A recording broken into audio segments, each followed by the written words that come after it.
So, listening to you, and I want to come back now to the Indian context, it's quite interesting because I would say you are one of those, I'd include myself in the same group, who actually defy easy labels of right and left. You would be Yeah. called a liberal, but the classic liberal position on these shackles would have been send the planes, get them back home, etc. Right? On national security, on many other issues, you do not have the typical expected lefty view. And I think I would say, nor do I. The point is, what is the politics in India that mirrors our issue by issue opinion on things? In India, we still seem to be polarized in this right and left world, don't you think?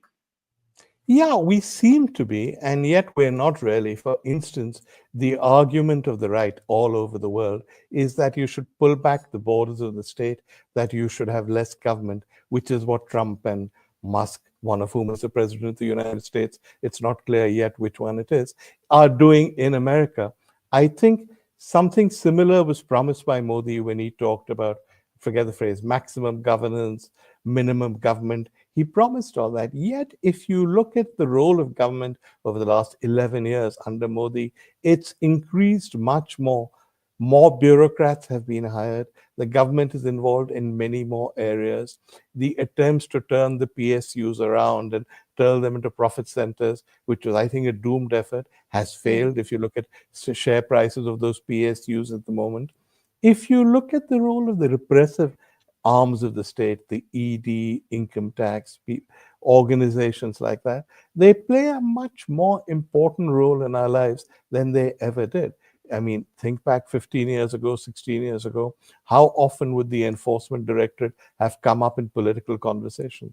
It now comes up in nearly every conversation, particularly when you talk about party politics. So using the traditional definitions of left and right, at least in terms of government, Modi is not right-wing. If you use the other definition, which is that people are left to allow the market to look after them and that the government doesn't do anything, he's not left in that sense either.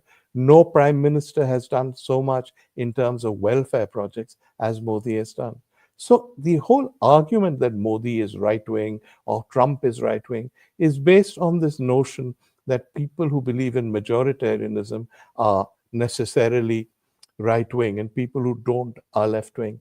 And yet that's not accurate. If you look at communist Russia, Soviet Russia, it was a very majoritarian state. The Russians ruled everything. The other independent, what are now the independent republics, didn't get a look in. The Jews were persecuted. So the idea of majoritarianism, I think, is not a right idea or a left idea. And that's what Modi and Trump have in common. So you're saying Modi is neither right nor left. Yeah. Understood through I, I, understood I understood through the no. lens of economics, he's left. Yeah. Understood through the lens of economics, he's big government welfare schemes. So understood Yeah. through economics, he's left. Understood through identity politics, he's right. So he's Yeah. actually neither. I would argue that identity politics is a category by itself and has nothing to do with left and right. Left wing people believe in identity politics, right wing people believe in identity politics. Stalin believed in identity politics, he wasn't right wing.